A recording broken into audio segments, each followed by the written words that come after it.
TRUF. Truth. He's the mirage in the rearview glass. It's Ray from Dallas. Was he here? Was he there? Was he ever mine? Ray from Dallas? Just a trick played by time. This dude is savage as fuck. Or just a dream? What up, Ray from Dallas? Ray from Dallas, tell me true. He's fun. Hi, Ray. This appears to be a black man. Ray from Dallas. Let's take this walk. Is he real or just a dream? Falling stars or a laser beam? Ray from Dallas, tell me true. Are you the myth or the man I knew? This dude is Savage as fuck.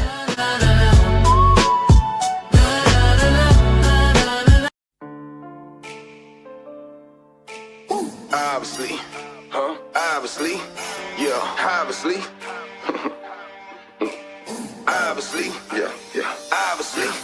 Tell them, obviously, I know these niggas don't want me to win, but I'm sorry, G. I know they thought I wouldn't come back and pose on them hoes, but nigga, it's time to eat. I got a vendetta. Any one of you niggas, I been better. Got them gritting they teeth without gritting at them. Took a second away from the table, it's time to feast. Heard they was mumbling, talking up under their breath. That nigga a hoe, he soft. That nigga lame. That nigga bitch, he puss. I stood on business, that's law. I had them running that boots and tucking their tail and scared to put me on a song. I had them cuffing they bitch and thinking I hit. Shit, what you on? Couple years off, and I'm back in this motherfucker, nigga. Do somebody, then fuck your recognition. You don't like I'm spitting, nigga, better shoot somebody. The game and full of clowns, I don't believe you sucker niggas. Better leave me be, okay? Niggas better watch their speech, okay? You better than me, no way, Jose. I could be cutthroat and I'm all out, but I let them get paid for a minute. Let them look gang for a minute, but really they hate cause I never look lame for an image. Never be fake, I'm a realist, I'm solid. I went out and got it, I promise I'm with it. Want me to switch up and get soft on so you can make it, I promise I get it. I know some secrets I never tell, but most of you rap niggas got bitch ways. Quick to tell on you, get jammed down, couldn't sit down 5-6 days. Put him and him in a crossway, but a gang member on display. That's the same nigga with an AK on the block yelling out gunplay. That's the same nigga with a trap house and he been through it so he no pain. Look in the face of a realer. Laws come questioning me, I don't know names. Bitch, I really come from the trenches. Kathleen crashed out like road rage. Bitch, I snapped out and got life in the pen cause most of you niggas got hoe ways. Man. See, most of these niggas got whole way. A lot of these niggas be out here faking and fucking on these motherfucking tracks, talking that gangster shit. You too young to be done been through something, young nigga. You too young to be done been through something, nigga. Don't tell. Hey, yeah. See, most of these rappers be gangsters and thugs on the internet. No, I'm not really into that. We pop up right at your spot with a Glock and the fitted, yeah. Like, fuck, nigga, give me that. What you know about setting it off at 8 in the morning? I ain't even brush my teeth yet. Slept on the floor with them roaches and rats in the trap. Now I'm jacking these traps like, come get your beat back. Rafer. Stop. I know what I'm doing. We shouldn't handle it like that. We should do it like this.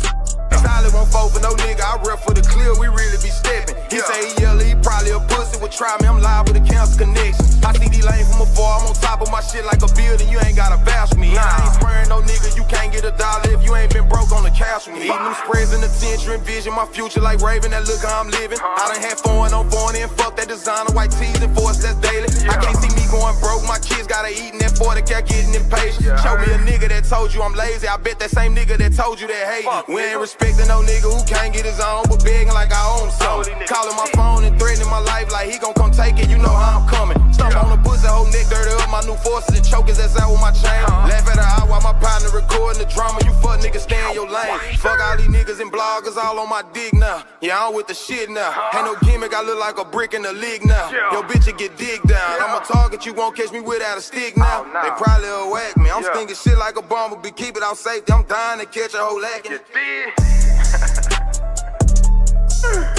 Hey man, nigga know how I'm coming, man. Man, salute to everybody out here from that 214 to across the states to across the pond. You are now rocking with your guy RFD, aka Ray from Dallas, and I want to say salute. Shout out to all the beautiful people out here today. Y'all know I love you. Shout out to all the beautiful women, and I want to tell you, beautiful ladies, happy Valentine's Day. And the man too, I hope y'all treated y'all ladies or whoever y'all with right. You know, so for everybody on here, because I love y'all to death, let me turn up for y'all real quick.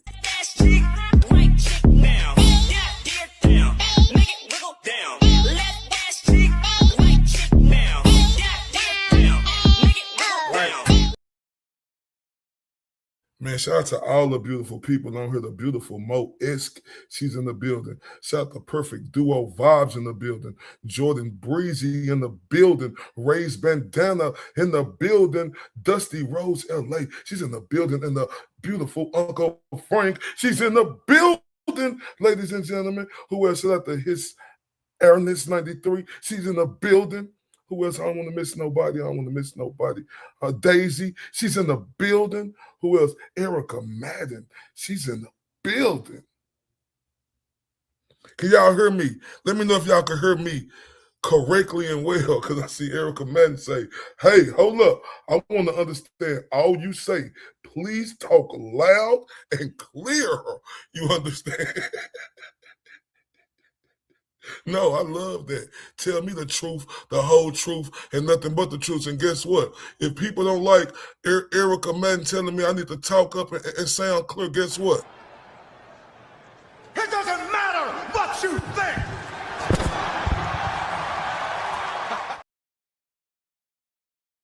Yeah, that's how I'm coming, right? And I want to say thank you to everybody who rocking with me tonight. If y'all supporting the show, you understand me? Y'all see that Cash App up there, Venmo. Y'all see we got goals we trying to hit like everybody else. And man, it'll be an honor and a pleasure. Man, if y'all help me reach them goals tonight, I really would prefer it on Cash App, Venmo up at the top. But if you can super chat, because we trying to keep it popping live and real around here. Now, everybody. This is my kinfolk, guy who I grew up with, right? We had him on the show about a week, 10 days ago, right? Perfect Duo Vibes with this beautiful woman, Talia, right? They came on here and showed us how they was coming, the new sensation. And if y'all ain't following Perfect Duo Vibes, Perfect Age Gap Duo, right? Make sure y'all go do that, because when I tell y'all they are the new sensation when they come to this, I say that, I say that, and I stand on that, and I mean that with everything in me, right? And once again, if y'all ain't like this, please like this. If y'all ain't shared this, please share this for me. And if y'all gonna help turn me up tonight and we get to these goals, man, I will appreciate it greatly, right? Now, this, you know, it's not perfect. I mean, they always represent each other, but it's one half coming to the stage tonight. This is my kinfolk, my blood, who I grew up with from the concrete to the top, you understand me, right? And basically, this is prison life versus real life, right? 8 years that changed everything, right? And I want y'all to think about that. 8 years, 2,920 days. Countless nights staring at concrete walls, right? In this powerful and emotional episode, we got KYNG, who's going to open up what prison life is really like beyond the stereotypes, beyond the movies, and beyond what people think they know. And if y'all don't know who KYNG is, right? Did y'all hear my intro, right? That's KYNG. Every music you're going to hear me play is him. So before we bring him to the stage, I got to play my new shit and turn him up one more time. Obviously, obviously, yeah, obviously. Obviously, yeah, obviously.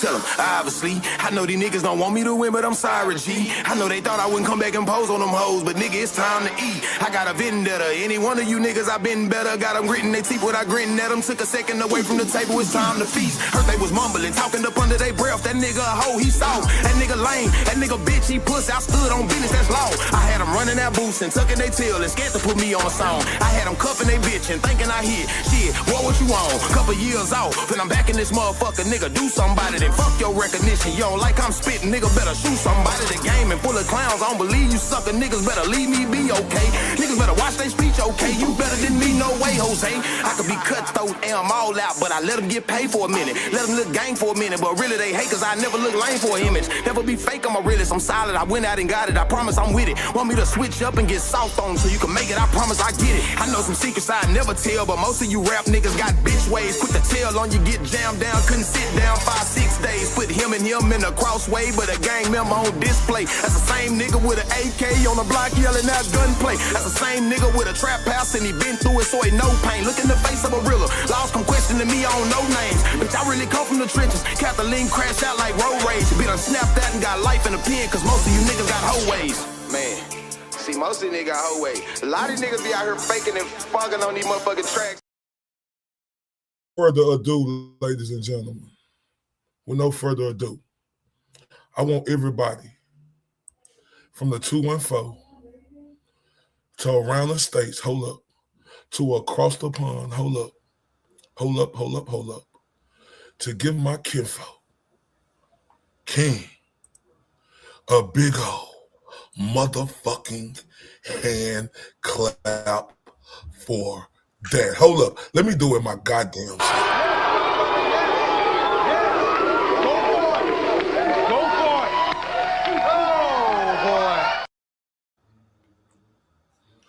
Man, I want to say thank you very much, King, for coming to my show tonight. I mean, it's an honor and a pleasure to have you here tonight, you know, for you to be able to tell your story to the thousands and millions of fans around the world about prison life versus real life.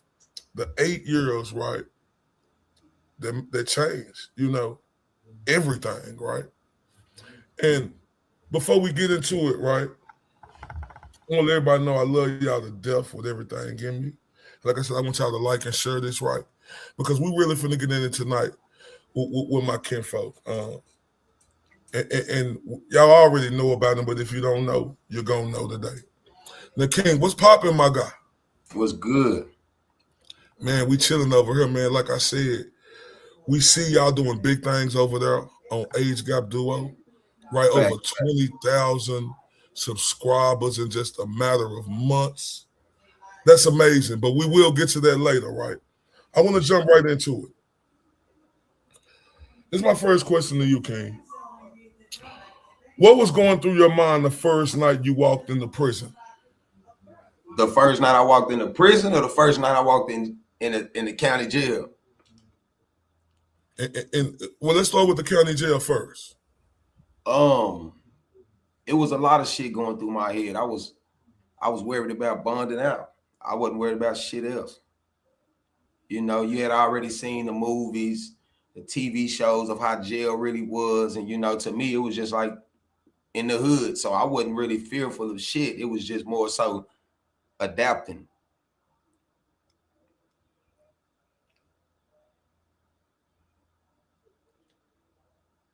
Tell me this, before we get to that, tell everybody the reason why you went to jail. But it was a number of reasons I went to jail, but it was only 2 charges I was convicted of. Right before I end up going to jail, I got interrogated for a murder case. For somebody I was hanging around. Didn't spend no time in jail, none of that. Just kind of like got questioned and then it was over with. And then about 2 weeks later, I end up getting booked for 3 aggravated robberies. And so yeah, that was pretty much what happened. You know, I was already hot, and I didn't know it. I was young and stupid. I wasn't paying attention to the signs that these folks was actually watching. So, you know, like I say, it was just a matter of months before I came hot in the streets like that, where it was like, you know, so I really never had time to think about it. But yeah, man, aggravated robbery. So with that happening, right, because what was you, 17? 18. 18. So when you went in there at 18 for aggravated robbery, you didn't get out to 8 years later, right? Or 26. 26. Okay. 2,060 days? Yeah, eight. Because I had to do a program because when I first went in there, of course, everybody tried to I'm hooked on drugs method. So they didn't take that shit serious until right when I made parole, and then they made me do an extra 9 months. After I did 7 years and 3 months, they made me do an extra 9. So before we get to that, we blood cousins, right? Let's talk about that. Yeah. How was it for us, me and you growing up, JJ?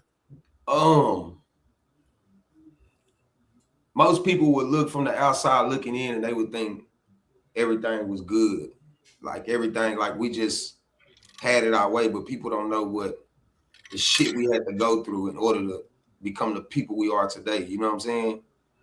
Like, it's a lot of shit that happened to us behind closed doors, as far as like heavy structure,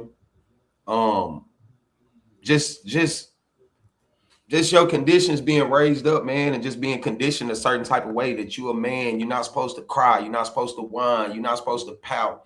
You know, everything that come your way, you're supposed to take it on the chin. So you never really had time to be emotional. You know what I mean? And just hustling and doing music and traveling and all that shit played a big role in our upbringing. So, you know, we was pretty much together like all the time. So how was I growing up? Jay, tell everybody about me, King. How was I growing up? Oh man, I mean, I don't know what to say and what not to say, but I will say this. You came from, I wouldn't say dysfunctional, but shit wasn't really in your favor. So you kind of had to go make a way for yourself. So, you know, you was always with us at my house and shit like that. And then, you know, you was hustling for a long time and shit like that. So in and out of state, just, you know, I'm surprised you ain't got a fucking life sentence right now, you know, if I'm being real about it. You know? Yeah, like I say, and we grew up, you know, like it was tough, but we always made a way, hand in hand. I was, and what I say, when you say we was together, we was always together, right? Always together. Yeah, we was always together, man. From the budget suites, if y'all know what that is, it's like a hotel. From the hotels to the houses to the traps. Shit. You know, I had a car when I was 14, 15 years old. You know, we used to be sliding everywhere, just dipping, you know what I'm saying? Just dipping, man. Was doing our thing. So everybody want to know who this is tonight. This is King, right? This is the guy who do all my music. This is the guy who is from Age Gap Duo, Perfect Duo Vibes, right? Y'all make sure y'all go subscribe to them. They are the new sensation of couples on here, showing you everything about their life and what they do on a daily basis. When I tell you they are on fire, I'm talking about on fire in my NBA Jam voice. They're on fire. I'm talking about hitting everything. Man, y'all better go make sure y'all go Mike Tyson, punch that subscribe button over there, because they're the truth, the whole truth, and once again, nothing but the truth. And y'all know how I say truth. That's TRUF, truth. And this is one part of the Perfect Duo. And King, my cousin, my blood cousin, who I grew up with night and day, right? So let's get into it, right? Because I want to get that across first. So what was the first night like? When you say you went to the county, right? Yeah. What was the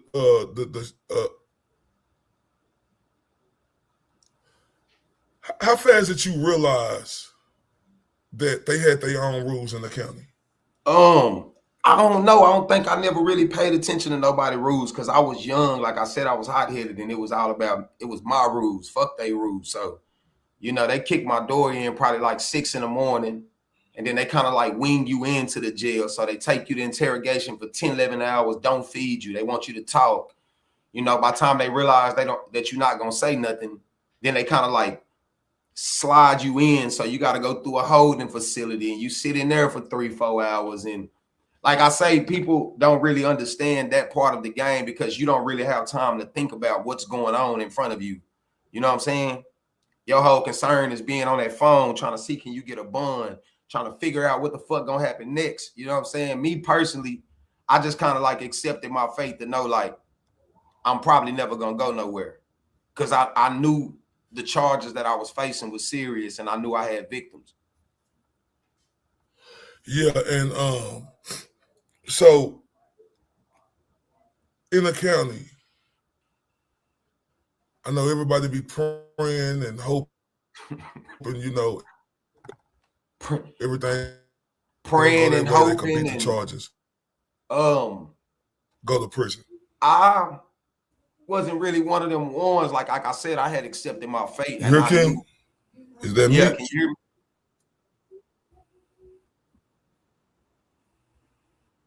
hear me? Yeah. So I kind of had accepted my fate. Like,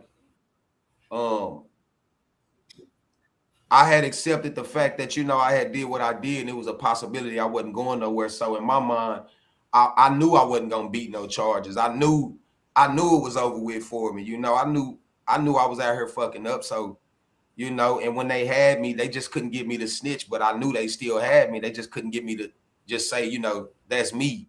You know what I'm saying? And I got finally, you know what a lot of people don't know, finally I got tired. I was starving in that bitch. And I got tired and I just finally was like, look, I don't know these other people, but you know, I did this. You know what I'm saying? Just trying to get the fuck, you know, I really got baited in to basically telling them, you know, this is me, you know what I'm saying? And that fucked me because that got a bunch of charges through on me. At that point, I had realized that you probably ain't never going home no more. You just fucked up. You know what I'm saying? So like getting in the county and praying and all that shit, I already had lost touch with God at that point. I had already lost touch. Like, man, I don't believe God, you know what I'm saying? Because, you know, I knew niggas who had murdered people and did all type of shit and they were still free. And I felt like, damn, you know, I ain't do nothing but rob somebody. And then, but you know, it is what it is. So you said you didn't understand that the county had its own rules, right? Nah. When did you realize that prison had its own rules? I was in the county for 18 months. So 19 months. So when I got to prison, man, it was kind of like I went to a transfer facility and they had us marching like we was in the Marines and they treated everything like it was the fucking Marines, you know what I'm saying? And you marching the child, it was just like that, man. And so for like a week straight, I'm like, this can't be prison. You know, I got too much time. I don't need to be sitting over here. Like, I'm asking everybody. So it was those rules. It kind of like made me feel like, well, shit, I should have went to the military if I was going to be, if this is what prison was, you know what I'm saying? But I kind of laid it down. I didn't want to go to work and shit. So they shipped my ass to an ID form, which is the big boys camp, what we call it. And it was like freedom, man. I ain't gonna lie to you. It was like you was in a world inside of a world. So like I say, when we talk about rules, I never really understood prison rules. The only rules I understood was street rules. And that was to mind your business, you know? And if you take that to prison, then all the rules are the same. If you understand what I'm saying. Facts. So so we know that there'd be a lot of gang banging down there. Was it a lot of gang banging down there? Of course. Can you talk about that? When I got locked up, man, since I was a kid, I always loved Crip. You know, I was always, you know, blue this and blue that. And it's just, my uncle was a blood. He couldn't beat the blood in me, you know? You know what I'm saying?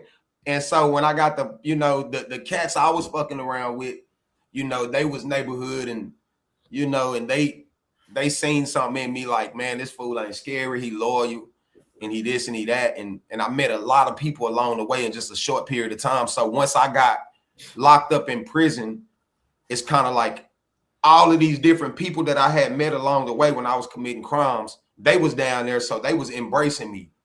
You know what I'm saying? And it was just like, that's my dude, you know what I'm saying? What's up, cuz? What's up? So once you are something and you go in there, you have to be that. You have to live that. You have to sleep that. You have to shit that. You have to eat that. Like, it ain't no today I don't want to be no gangbanger, and tomorrow I want to be a church boy, and the next day I want to gangbang. You either gonna wake up every day and you're gonna be a gang member, or you're not gonna be shit at all and you're gonna get caught, you're gonna get beat off of the form, basically. You know what I mean? Yeah, So when you first went down there, you know, being what you was, did you immediately have to scrap? Yeah, you got to get your heart checked. I mean, there was a dude in there. He was an OG. He was like, "Nah, look, cuz man, he good, man. He gonna squabble. You know, he mean what he say. He say what he mean. He's solid. He loyal." And I just didn't want no pass because, you know, my uncle had came to see me before I went down there, and he told me, he said, "Don't let nobody hold you. You know what I'm saying? Don't let nobody step on you. Don't let nobody give you no passes. You want all the smoke." And so, you know, when I got there and they was talking like that, I'm like, fuck that. Come on, let's go and get it. Cause I wanted people to see, like, I'm not your average light-skinned cat that's gonna come down here and you gonna and you just gonna do whatever you want to do to me, because 95% of the light-skinned cats in the penitentiary, they weak. You know what I'm saying? And I wasn't finna be one of them niggas. You know what I'm saying? It just wasn't finna happen. I think you have to realize that you still have to go home one day if you make it. You still have to go home. And so whoever you are when you incarcerated, that shit follows you when you get back to the streets. So what is something people, you know, on the outside completely misunderstand about prison? As far as what go? Just about anything. Just what is the misunderstanding? I think the misconception is that everybody is rock solid and tough and murderers and killers, and it's a lot of people in there that's in there for no reason. It's a lot of people in there that was scared to go to trial and just took time. You know, it's a lot of good dudes in there, but it's also a million shitty people off in there. And I think the misconception is that everybody is the same when we not. Everybody is different. You know, we not all equally yoked, like they say. Everybody is a different, and you have to become a different type of person when you go in there. You have to be in survival mode. You have to be a monster. You have to be all these things that you really don't want to be. So you pretty much out of character. And that was leading into my next question. You spoke on it earlier, but tell everybody how important is respect on the inside. You ain't got shit in there but respect. And if you can't learn to do that, then you won't make it home. I seen dudes come in there with 3-4 years and be killed or kill themselves, you know, because they scared of what was gonna happen to them. You don't stick your nose in somebody else's business. You don't comment on somebody else's situation. You don't gossip about another man. You know what I'm saying? You mind your business. And I'm not gonna say keep your head down, because that will make you a hoe in the eyes of the prison system. But you just stay to yourself, man, and you mind your business. And if you are part of a gang, you know what I'm saying, don't be out here, you know, making your gang look bad. Don't be out here just doing stupid shit. Now, I'm not glorifying being in a gang. I'm just saying everybody is a part of something for something. And I was a part of it for unity. You know what I'm saying? I didn't have no big brother, you know, to mentor me and teach me how to be this or teach me how to be that. So that's who embraced me. And so I kind of looked up to that as a big brother figure. You know what I'm saying? And so with that being said, I was always taught, just be loyal. You know what I'm saying? Don't make us look bad and shit like that. And including yourself. Don't make yourself look crazy as hell. You don't want to look like no goofy. So what's the hardest part mentally about doing long time? TV.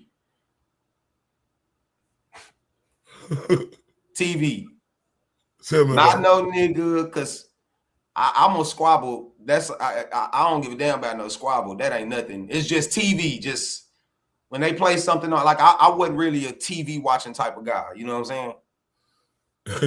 Like I was really pretty much, I read books. I wrote raps. I wrote poems.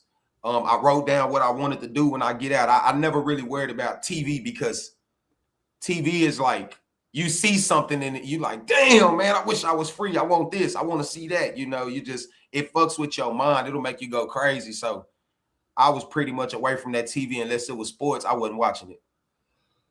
Okay, so I want to ask you this, J. King. How did you deal with, you know, missing, you know, family while you were on the inside? I would say, man, when I first hit the county, the first few months, my mama was coming to see me. My siblings was coming to see me. That shit kind of like broke my mama down to the point where she had got like real sick because I was more so like her rock. You know what I'm saying? Like she never had to worry about if I was gonna be all right, if I was gonna survive. She always told me, you're a survivor, you can do anything you put your mind to. So she gave me leeway as a child, man, that I shouldn't have had because that's how much she believed in me. But going into the system and seeing her get sick like that, I just told her one day, man, don't come see me no more because I couldn't stand to see her like that. Just live your life every day like I'm here, just not physically. But I kind of regretted it because she took heed to that. And during that time I was away, I really never really heard from nobody. I really never heard from nobody. So it was just me and women writing me, you know what I'm saying?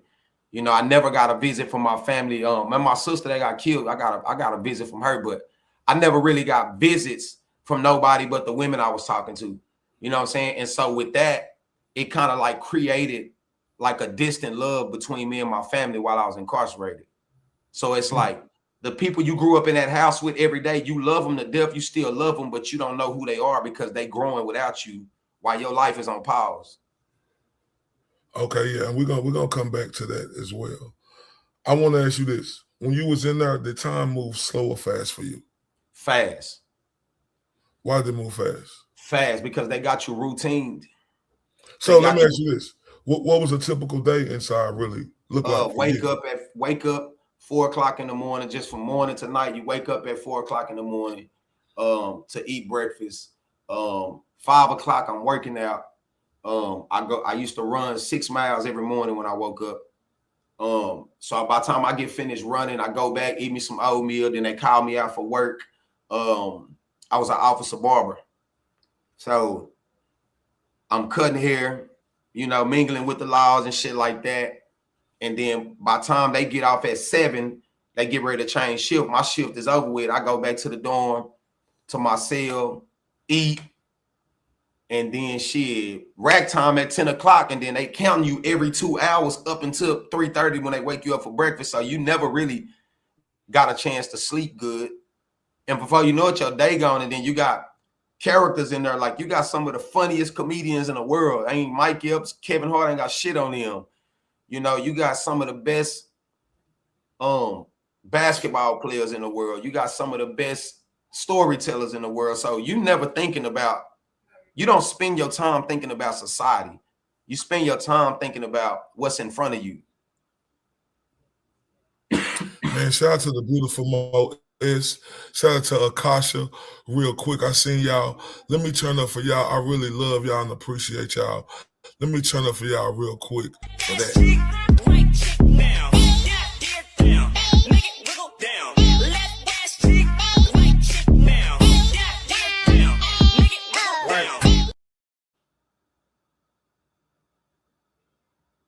I love y'all. I want to salute to everybody.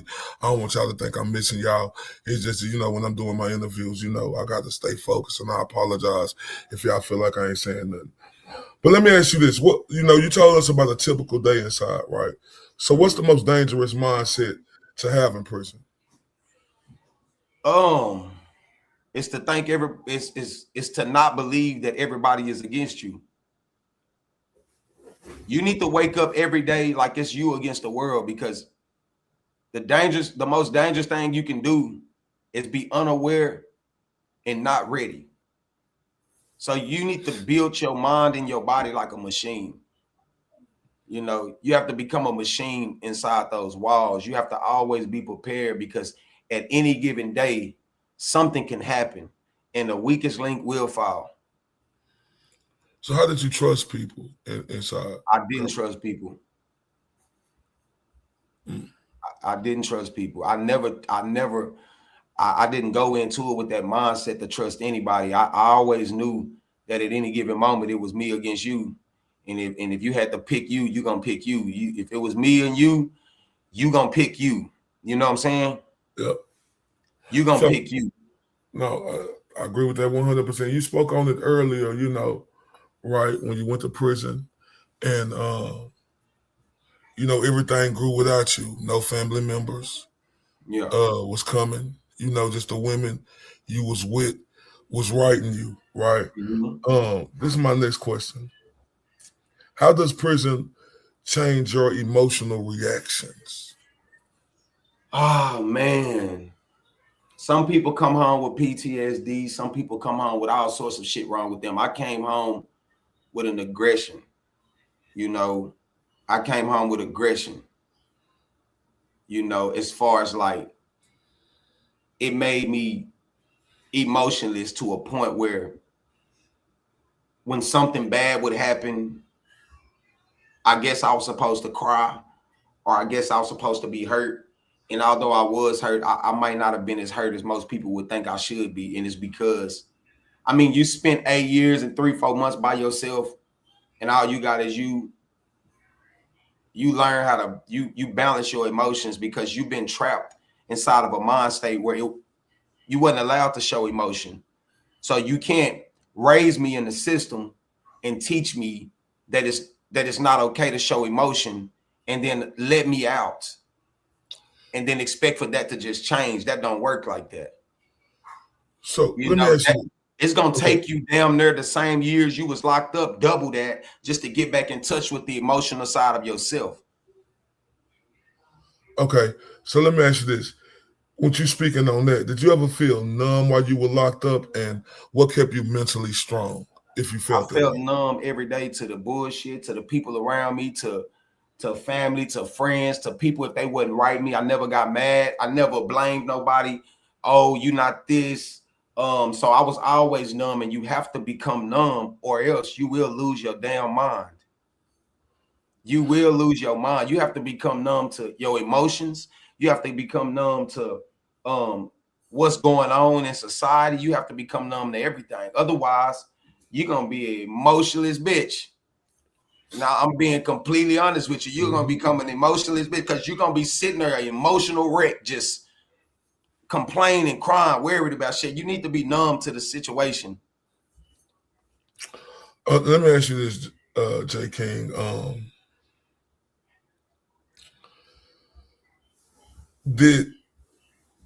Let me see, I want to ask this. Did prison make you harder or wiser? I think both, man. I'm sorry. I think both, and I say that because, I mean, you know me, man. I always been a stand-up nigga since I was a kid, you know.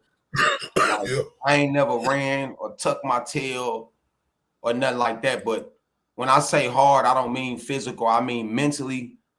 I've always been unafraid to go out on my own and experience shit and do things, you know. So being in prison, you know, it made me even more stiffer around the chin to everything that I've ever been through. It just made me be able to face things different. Like for one person, you might think something is so hard to you. You know what I mean? And to me, it's just like, oh, this ain't shit. Like prison really gave me the strength that I never knew I had. Like, for instance, I never knew how to experience homelessness, you know, because I never had to experience it. And for the first time, I actually experienced that shit here recently. And I just walked through that shit, you know what I mean? I just walked through it, you know, and I feel like if I had never been isolated or put in a situation where I couldn't call on mama or daddy or my partners or my brother or sister, then I probably wouldn't have had that stamina to do so. So I want to ask you this now, because you spoke about it, you know, being numb, you know, being by yourself, family wasn't there. So this is a tough one right here. How did prison, you know, change, you know, the way you look at loyalty today? Man, I always been big on loyalty, man. I remember being like 16, 17 years old, and me and you was messing with this dude. And, you know, you was so loyal to a nigga that you was just steady believing in him, even though you knew he was snaking us. And I remember looking at you being like, man, Corey, fuck that nigga, man. You know, And I was a young nigga, so I was already equipped and mature more quicker than I was supposed to be. You know, I was like, fuck this nigga. This nigga ain't got no car. This nigga driving my car every fucking day to go see women. He using us. He this, he that, you know. So because that comes from being so loyal to a person that you become blinded. It's like you loyal to a fault. You know what I'm saying? And so from that point on, I always knew, man, I'm never gonna be like this nigga. You know what I'm saying? And he taught me what disloyalty really was. If I didn't learn it from nobody else, that man, and I ain't gonna say his name, but he taught me what disloyalty was. He did a lot of disloyal shit to us. So for the rest of my life, you know, from 16 on up, it was like, man, fuck that. I'm never gonna be disloyal to nobody. I'm never gonna lie to nobody's face. I'm never gonna be fake. I'm never gonna be fraud because somebody you looked up to on a higher level that you thought was the best rapper in the world, you know, something like your idol that cross you, it's either gonna make you them or it's gonna make you better than them. Great answer. Now, I'm finna have to turn somebody up in a minute, but I want to ask you this question right here because then we're gonna talk about, you know, after prison, right? But this is the last question about, you know, inside. What part of prison life still stays with you today? Damn. What part of prison life still? I don't know. I would just say respect. I would say respect because I've always had respect, but it just made it 10 times. It made me have respect for people, myself, and just everything, man. I carry respect everywhere I go because with respect comes loyalty, honesty, you know what I'm saying? Shit like that. So you only respected by who you are, what you present to people, you know? Oh, man. It's a great answer. Now, look, shout out to His Ernest 93 for the real ones. Turn up for that.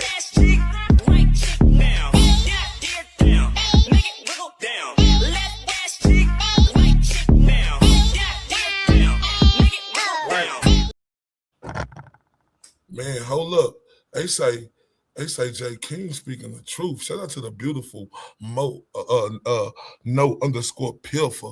Let's turn up for you, baby.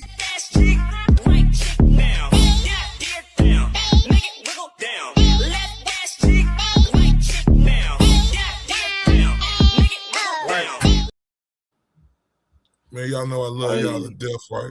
And I want everybody to know we got J. King on here. J. King, tell everybody real quick before we keep going where they can find you at on all social media platforms. I'll tell y'all what, man, we done already mastered everything else. We working on our YouTube shit, so y'all need to go follow The Perfect Duo, man.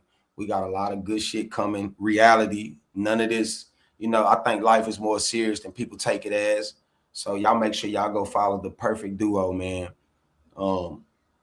Y'all won't be disappointed. Okay, now let's get to it. I want to talk about, you know, life after the release, right? Mm-hmm. So what did freedom feel like the first day you got out? Shocked. What was you shocked about? Like, I know you're going to be shocked. Yeah. What you mean? Tell me what wasn't her that just made you like, oh my. I'm going to tell you at first, you know, when you first getting ready to get out, they take you in this room and they tell everybody, pick through these clothes and put on what you're going to put on. And you got 60 seconds to get that shit on and get out of here. We're going to send you to the back of the line. And I seen so many dumbass niggas arguing over what the fuck they was going to put on. And I'm like, nigga, just give me them 2 Mitch Mac ass boots and this tight ass church shirt and these damn slacks. Nigga, I'm trying to get the hell up out of here. That was the first thing that shocked me. And then when I walked out, when I first walked out, it's like the sun was shining brighter. You know what I'm saying? It was like I was glowing or something, and everybody else was just like gray and white. You know what I mean? And they tell you this all the time, but you don't realize it until it's you. You know what I'm saying? You don't realize it until it was you. And we gonna start getting into that, man, you know, on my channel. So y'all make sure y'all go subscribe, man. But it was like a shock, man. And then I was so used to, you know, being transferred on buses with black windows that you can't see out. And so when I got in the car to drive away, I was like, slow this motherfucker down. It felt like we was diving in the ground or something. Like we was going fast. They like, oh, I'm only going 60. I'm like, feel like you doing a 200 around this bitch. Like, so you feel like you was sinking? Felt like we was in a jet. I was scared. Adrenaline. I ain't never had adrenaline. My heart was beating fast. I thought I was about to pass the fuck out. Hey, the beautiful Mo is, can you drop that again and just write something with that? Because when I try to pin it up to the top so everybody could go subscribe to them. Man, 3 down, 12 to go, man. Y'all, let's get that goal in here. Shots, let's get that goal finished. Everybody, make sure y'all hit that like button. We got KYNG, one part of Perfect Gap Duo. We finna make sure we get it pinned to the top. Let me see if I can do it like this. Hey, I wanna respond to one of these comments. Okay, go ahead. They said my youngest had to go away and she said something to me, Mom, I just want to touch grass. I died inside. And let me tell you what I did when I first made it to my destination. When I tell you, I was on house arrest. You know that because you came over there and kicked it with me for weeks on end when I came home. But man, I used to sneak outside and just go stand in the grass barefooted. Because ain't no grass in prison. Ain't nothing but concrete and dirt. And man, I just used to go outside and just put my toes in the grass, man, and just sit there. You know what I'm saying? And I just couldn't believe that I could actually feel the grass. You know what I'm saying? It was wild to me. So I understand where she was coming from about her daughter, man. That shit crazy out there, man. So I know you talked about some things, but I want to know, what was the biggest adjustment coming home?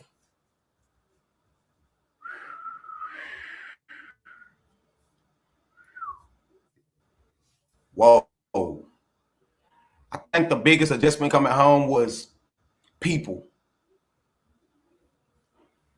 Just people in general, just feeling very uncomfortable around different people other than when you locked up, you're around a bunch of niggas all day in white clothes and just seeing people in different wardrobes, different clothes on, you know what I'm saying? And different conversations and people asking you questions and, you know, just everybody just seemed weird, like they was doped out of their mind or something. I just felt like, you know, like I was just healthy and cleansed and shit, you know, and I just looked at everybody else and it's like you can see, like you had a power or something, like you can see through them or something, you know what I'm saying?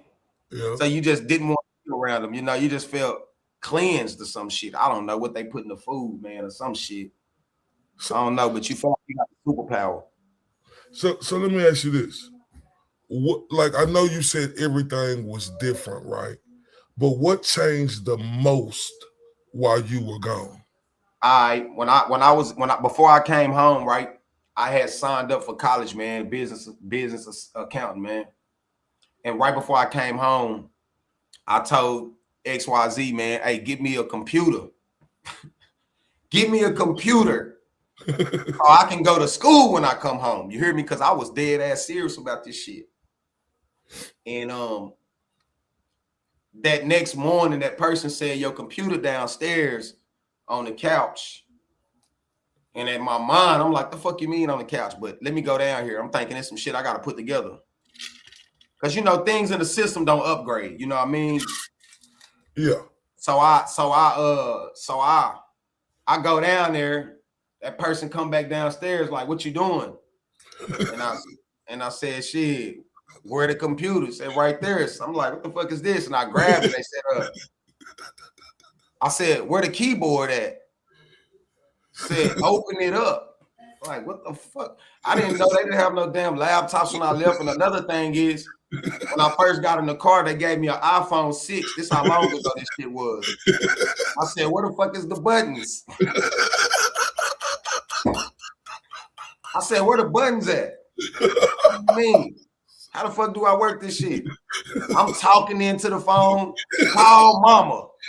Like, what are you doing? Like, shit, how the fuck I work this shit? You just gave it to me and said, call your mama. I didn't know what the fuck. I didn't even use the shit. You know what I'm saying? It's like the penitentiary just grab you and chew you up and spit your ass out one day. You don't even realize when you come home, it felt like you've been gone 6 months.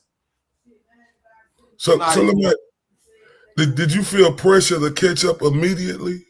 Oh, hell yeah. You seen me. You seen me. I was hustling and everything right out the house. What are you talking about? I'm trying to get rich off the muscle. I need them bandos. I need them right now. Like, I wasn't stupid though. I wasn't finna just violate parole and just be dumb. I felt like I had lost so much, but one thing I had trained myself on before I came home was to be patient and don't try to move too fast, because I seen cats come down there and be back before I could even get out. Now they want that to be me.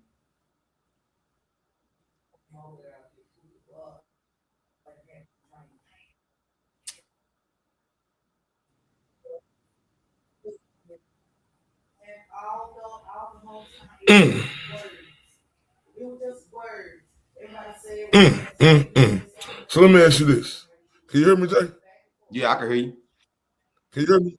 Okay, Yeah. so I know you was around there, around a bunch of people, right? But did you have a struggle being around large crowds again when you was out?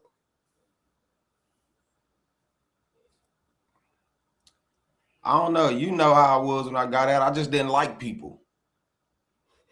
I just didn't like people. You know, I don't think I'm the only real nigga in the world, but I don't think I really know too many. You know, and so I'd rather just keep niggas away from me. You can't predict the nigga, man. You can't. You can't predict them, and you don't know what they'll do and what they won't do. You know, if you listen to a woman long enough, she'll tell you everything you need to know about her. If you listen to a man long enough, he's gonna tell you all the lies that he can think of to make himself look different than who he really is. I've always been a straightforward person, man, and I'm gonna be brutally honest with anybody I come and connect with, you know, because that's what I was bred on growing up. My mama didn't tolerate a liar, you know. And so I've always just been me. So I just had to keep it real with myself. I'm not finna deal with nobody if I know I don't even really like you. So I can't really just hang with you when I know I don't even want to be friends with you. I don't want to hang out with you. I don't. And so I was like that even in prison. Even my so-called gang used to always say, "Oh, you need to come to the meetings. Nigga, call me when it's time to squabble. I ain't got time for all these meetings and all this shit, because I'm not gonna never see you niggas again." You know? And that shit kept me out of a lot of trouble, man. So is you saying basically, like, so let me ask you this. So what you saying now that I'm taking it that you struggled expressing your emotions after you were released? Hell yeah. I mean, I struggled dumbing down my emotions for people who couldn't bear what I had to say to them. So I could be being my genuine self, telling you something, and it's gonna come out fucked up because I'm not sugarcoating it with you as though other people would.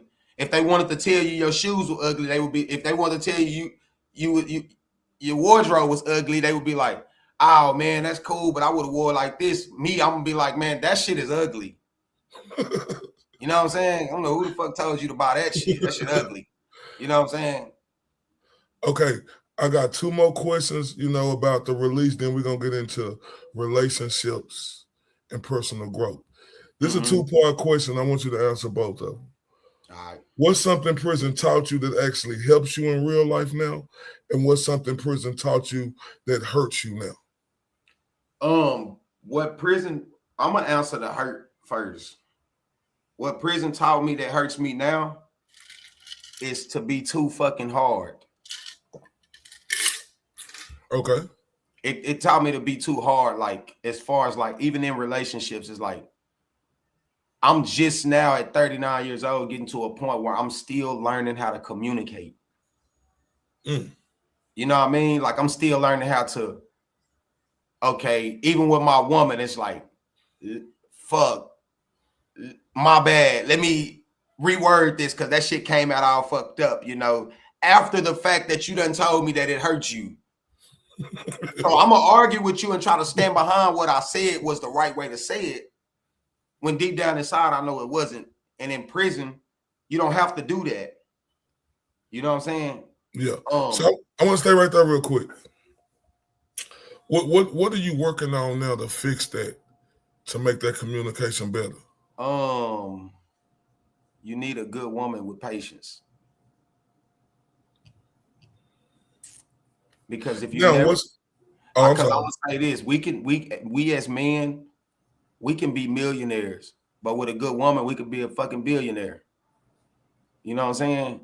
And that goes with our mentality, our maturity, everything. You know, like right now, I feel like I've never had to mature in that area because it was just always what King say goes. Fuck what you're talking about.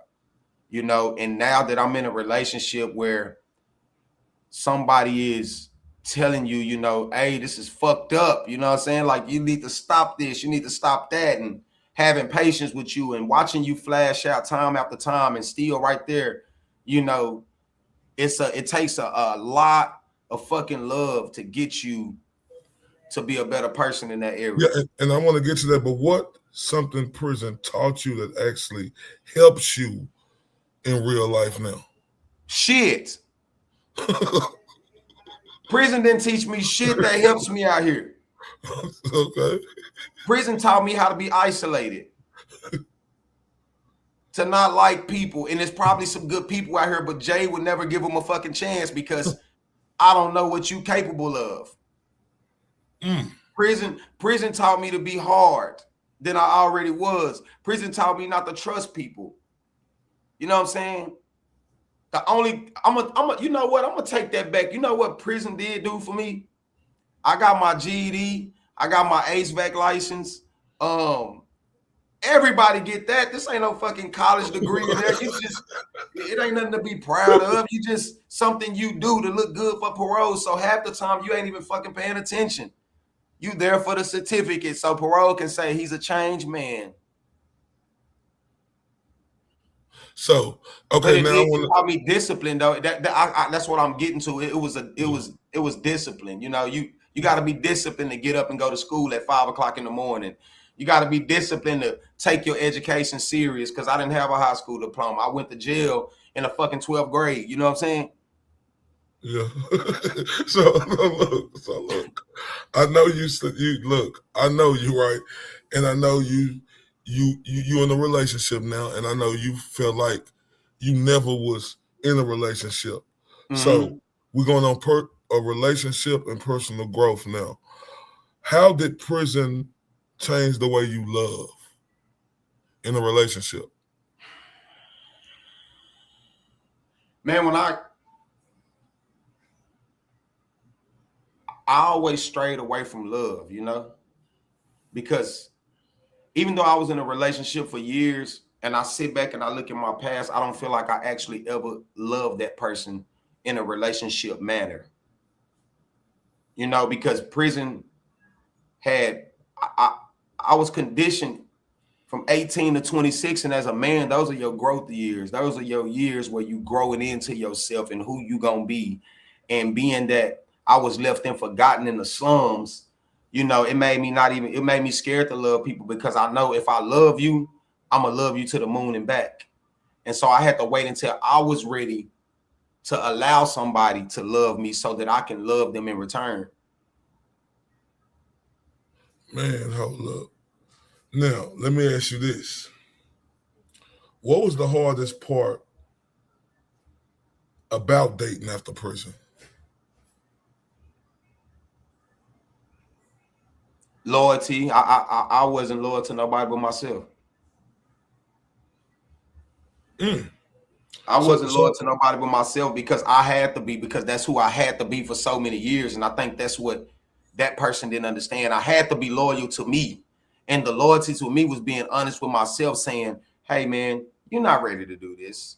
You're not ready to do that. You missed this. You didn't even pick your person, you know? So I just ran the fucking streets and did whatever the fuck J. King wanted to do because, shit, you lived your life. I'm trying to live mine, too. You know what I'm saying? So was that hard for you to deal with, you know, trying to be with somebody again, but knowing that you didn't want to be with them? It wasn't hard because I didn't give a damn. Had I gave a damn, then it would be hard. It was second nature to me to be in the streets. It was second nature to me to do whatever the hell it is that I wanted to do. You know what I'm saying? Now, as far as like you said, just being hard, just dealing with the fact that, damn, I'm in this relationship with this person. I got kids with this person, but this ain't my person. That was the hard part of having to walk away from my kids, not my family, my kids. The waking up to your kids every day, knowing that one day dad is not gonna wake up in this house with y'all, but I'm gonna still have to be a dad. But you get used to waking up to your kids every day. So being an outside parent is never the same as it is as being an in-home parent. And how did you change? Like, what made you change? Man, I was in Florida, man, and I was in Florida years ago, man. You remember when I went to Destin?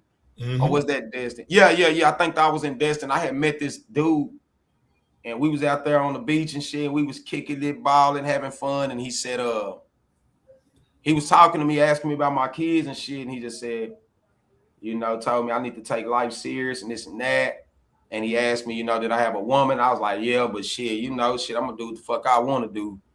And he said, damn, man, you said you got daughters, right? I said, yeah. He said, if your daughters brought you home, would you accept them?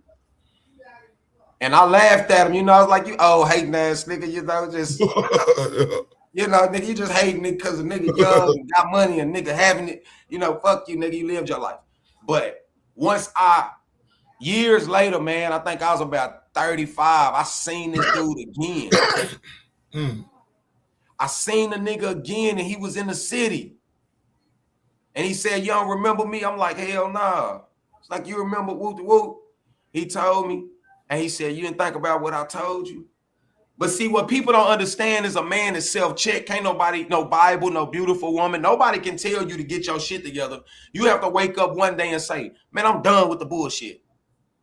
And I start feeling bad, because I heard a lot of women and, I was honest with them, but that didn't matter. You still heard them, you told them the truth. Hey, I don't really want to be with you. I'm just trying to get some money. I'm trying to do this. Whatever it is you was trying to be with that woman for, it wasn't for the right reasons. But then one day, man, I start waking up. I start feeling shitty. I start feeling like, I wasn't the person that I wanted my daughters to be with, because I was being this gentleman and this sweet and treating my daughter like princess type dude, but yet I was hurting women. You know what I'm saying? And I guess that's just a sign of maturity. You start growing up, you start realizing like, dude, this shit gonna come back on you. You know what I'm saying? So let me ask you this. Do you struggle still being vulnerable now? As far as what? Just being vulnerable to your woman. And everyone. You mean like cheating? No, not cheating, like being vulnerable, because let me tell you why I say that, because pride, can take an effect sometimes, right? And that's why I asked you, the person who you are, right? Do you struggle with that still, being vulnerable? Sometimes, but as far as like, man, I'll cry to my woman. If I fucked up and I hurt her, I'll cry to my woman. If we go through some shit, after she got to explain herself 100 times, and and I try to stand on what I believe in. I have to come to terms like, hey, you wrong. You know what I mean? And I have to take in consideration that everybody is not the same. Everybody is not the same. Everybody is different. It goes back to that. And so I expect for everybody to think like me and be like me when we all different people. And so, once you find somebody that you can be vulnerable with, then it's really easy. So it's more easy for me now than it's ever been in my life, because I didn't never feel like I could be vulnerable with somebody and express my feelings to you and tell you how much you mean to me or none of that shit. You know what I'm saying? Yeah. And let me ask you this. This off relationships, we're going to go back to that. Have you seen other people who got out of prison and couldn't adapt and acted crazy? Most of the people that I was incarcerated with, we ain't talking about 1 or 5. We're talking about hundreds. Since I've been home 14 years on October the 5th. And within these 14 years, I have run into so many people that know of people that know of people like, hey, such and such got killed, such and such got a life sentence, such and such got this, you know, and it's like, damn, what?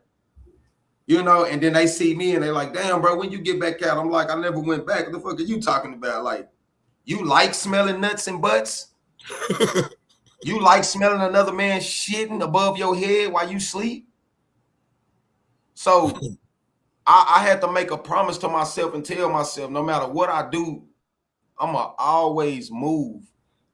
You know, like today is the last day I'm going to get on this earth. And I want to be free whenever that day comes. So I got to stay out the way. I can't hang around a crowd of people. So, you know, you can call me weird, but I don't give a fuck. I'm going home.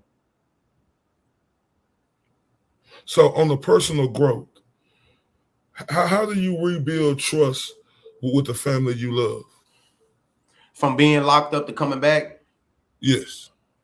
You just have to take in consideration that nobody put you there. You put yourself in there. And I can still tell, like when I first came home, that people had grown without me. They loved me.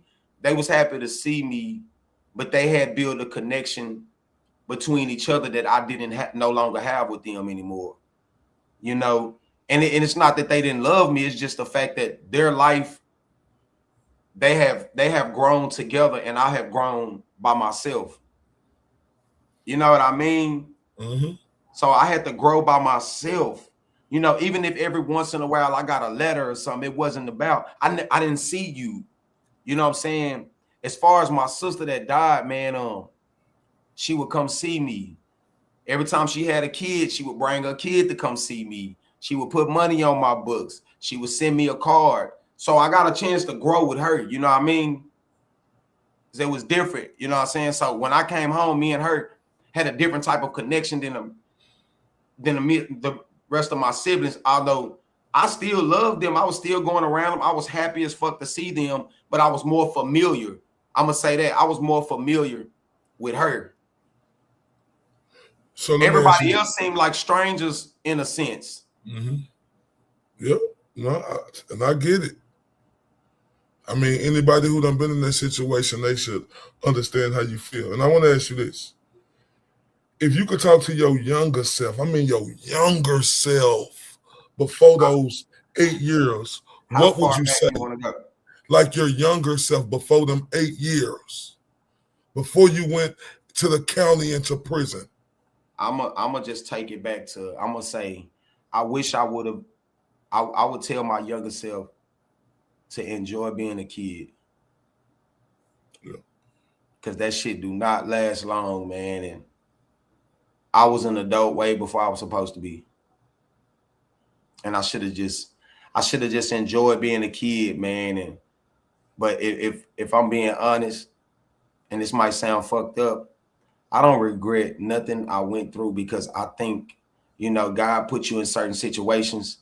You know, you put yourself in them situations, but God put you through things that he know you can get out of. And so I had to realize that, you know, I had to become that person who I was. I didn't have a choice. I grew up in a neighborhood full of black ass niggas that hated seeing yellow niggas. So they want to fight you all the time. And so you have to become tough. You have to stay in defense mode all the time. You have to become solid. You have to become outspoken. You have to be a fighter. You have to be all these things. And so, you know, I feel like God don't put no much on you than you can handle. And I was a chosen one, you know, and I had to go through what I had to go through in order to become the person I am today. I don't think mentally I would be where I'm at today. I don't think, I think for my life was spared. I'd probably be dead, you know, as my older sister tell you. In the few months before I went to prison, there was a lot of attempts on my life, you know what I mean?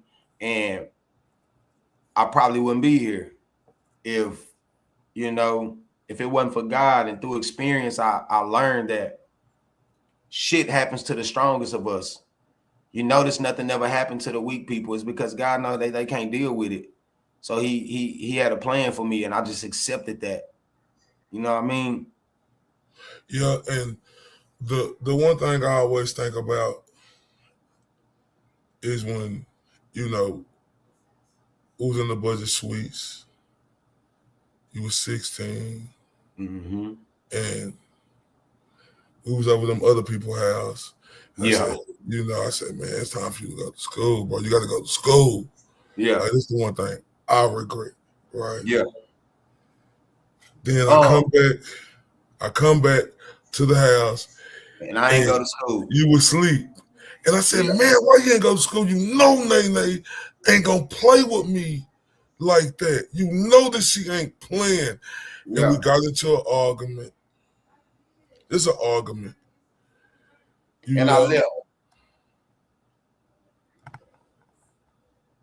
And I left, man. And like I say, I just went back to my roots, my neighborhood.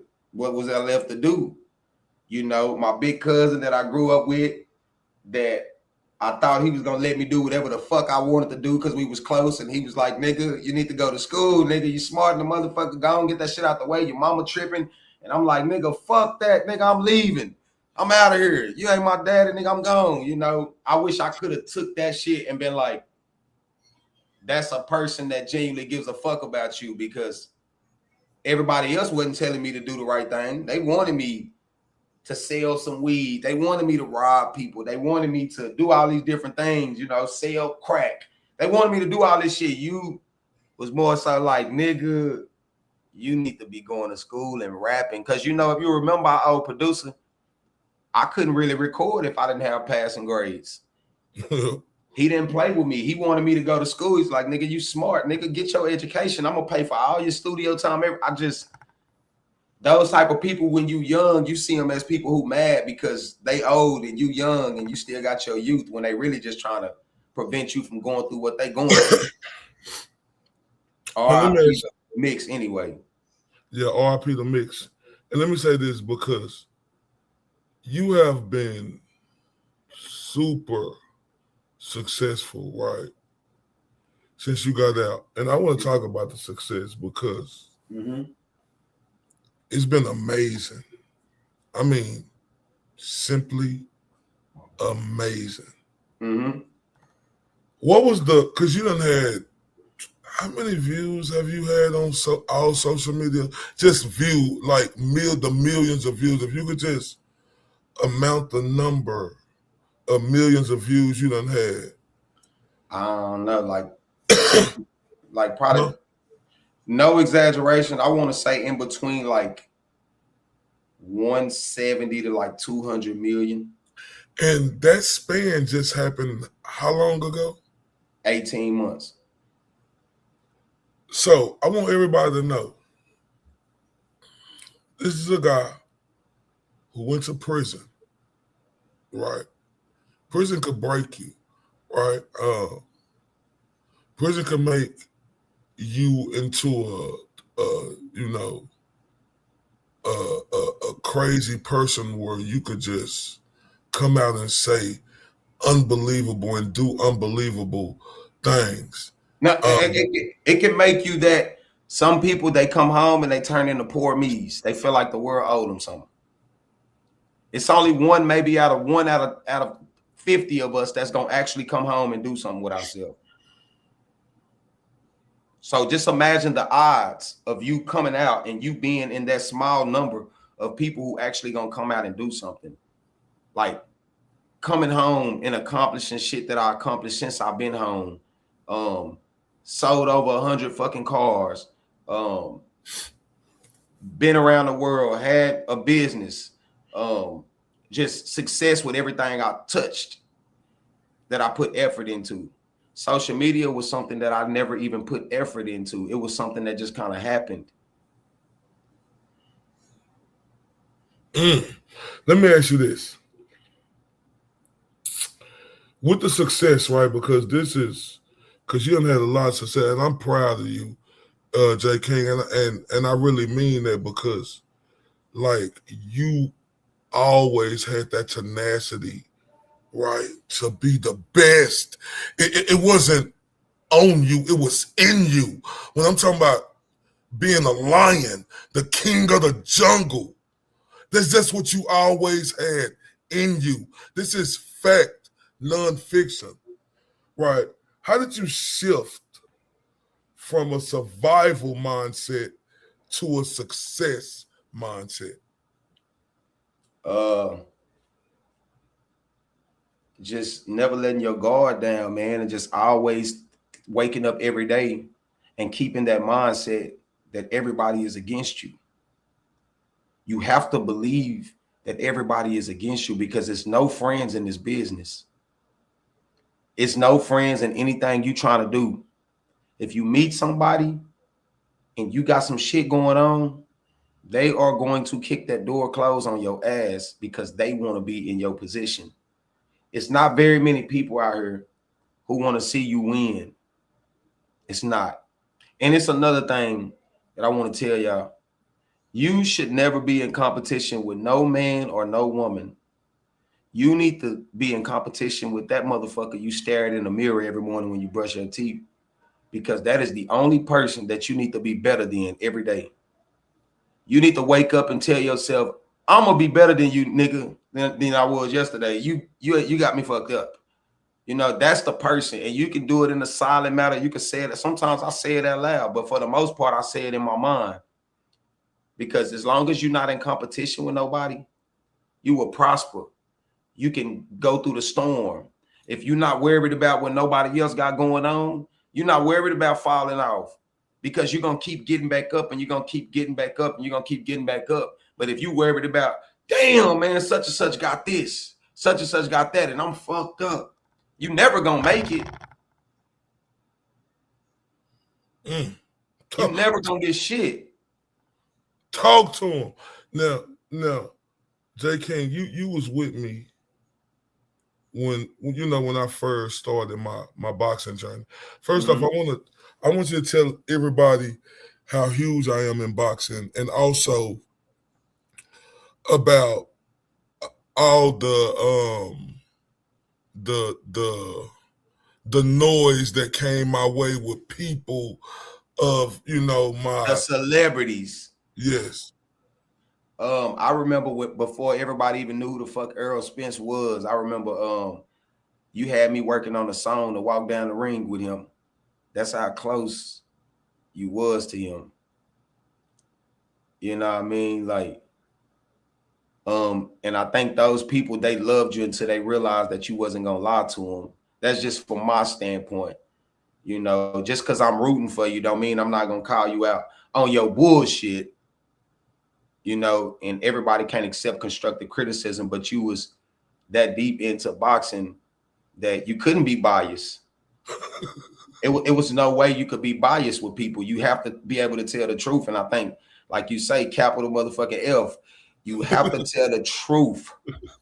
You have to tell the truth to people. And that's with everything in life. And I think that's why you became that big, getting passes to go out of the country and the other side of the world and see things and be at front row and meet all these cats, man. You know what I'm saying? I think a lot of people don't even know that you were so close to having a fucking deal, a boxing deal to commentate or rather to be in the media. Yeah, and like, did I go everywhere around all these gyms? Was I at every tournament? Did I go? Just tell people about that, because I want you to. I'm gonna say this, and I don't mean to cut you off, but I'm gonna just say this, and this is what's gonna sum it up. You talking to a person that you can name a state, and he can tell you the zip code. Do that make sense? Now, what's my zip code to a hood that I grew up in and shot him up, bang, bang, when I can't even fucking tell you. You know? But when you can shout out, hey man, what area code is such and such, and they can tell you the numbers that the phone number start with. Oh, that's such and such. That means a person has been every motherfucking where. And not just been everywhere, but been in the mix. I've been everywhere, but I wasn't worried about what your area code was. That means I got your phone number if I remember that. So evidently your damn Rolodex was full of phone numbers, so you didn't have a choice but to remember where that number came from. They don't know about me in boxing though, Jay. They don't really know about me. They think, you know, I've been, you know, disappeared. You know, I've been here for 4 months. They don't know that I got a long history of 12 plus years on camera in box. It's just a 4-month break I've been here. Mm-hmm. Have I always been on camera? Yeah, most definitely. So I want to get back to this. You got a couple of more questions for you. Did people doubt you when you said that you were going to be successful when you got out? Hell yeah. Hell yeah, until I start pulling up in them forums and shit. And that changed the game. That really changed the game when I was getting up every day and getting fly and pocket full of money and doing whatever the fuck I wanted to do. That changed. That I always believed in you start coming out. This is my nigga. That's my cousin. This is my all that shit played in the. When I first came home, everybody was, you need to take it slow. You need to do this. You need to do that. I had truck drivers knocking on my door the first month I was out. And I don't got to go into detail, but you know what I'm talking about. You know what I'm saying? So you have to understand, you have some people out here that do it and some people that talk about doing it. Yeah. You understand what I'm saying? Yeah. I'm going to do it. And even right now, I tell my girl all the time, I'm like, she like, baby, you got a good life. We got this, we got that. You got a good job, you got this. And I'm like, this ain't it. This ain't it, baby. I'm glad you happy with what's going on, but we going somewhere else. And if I died right now, I died chasing that because I'm never going to be content. Not saying I'm not happy with what I got, but I'm trying to, I have to see it through. So I don't care if you doubt me. I don't care if you say you ain't going to do something because all you doing is motivate me to want to do it. If you tell me I can't do something, I'm going to do it. I'm going to tell you something, man. I sat around a millionaire, $50 million nigga for years, traveled the globe. Before I even knew this person, I had been everywhere, you know, the wrong way. But when I got around him, man, he told me something one day, and I don't know if he was joking, but it was right when I got ready to start TikTok. And I got on TikTok and we laughed about how I went to prison. We laughed at the story because it was funny, it was stupid. And he said, you should go tell your story on TikTok. And I did it, and I woke up, and you're talking to a person that had 900 followers. And I dropped the video at 9 o'clock, and when I woke up in the morning, that video was at 500,000 views, and I had 12K followers, and I was monetized on TikTok. And I told him, I said, nigga, I'm going to get 100K followers this year. And everybody laughed, bro. He said, I ain't trying to rain on your parade, nigga, but who you think you is? He said, nigga, it take time. You got to be patient, big bro. And that was in March. And by December, I remember having 50-some thousand, and I had kind of slacked up. And me and my girl had really just started getting connected. Well, we had been together for a few months, but we had really just started like, and she's like, one day got on my ass and was like, you need to go hard. You need to do this. You need to do that. And that shit lit a fire up under my ass. And by December, I had 100-and-some thousand followers. And by February, I had 200,000 followers. And I was like, I know a nigga sitting back watching me right now like, damn. I know. Real quick, shout out to Era Stall. She just turned us up. Let me turn her up.